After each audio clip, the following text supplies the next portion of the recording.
समझ नहीं आता ये बच्चे फोन का इस्तेमाल करते हुए ध्यान क्यों नहीं देते। खुदा के लिए सादिया, बैरन की हालत देखो जरा। ये वक्त नहीं है ये सारी बातें करने का। ओ मेरी जान, मेरी प्यारी बेटी।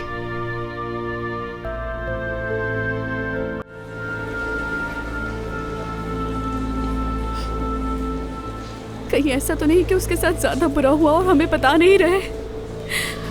बैरिन मेरे लिए सब कुछ है। उससे ज्यादा मेरे करीब कोई नहीं है इस दुनिया में। यहाँ तक कि अम्मी से भी ज्यादा करीब है वो।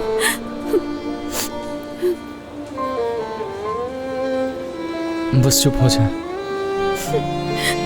उससे कुछ नहीं होगा ना।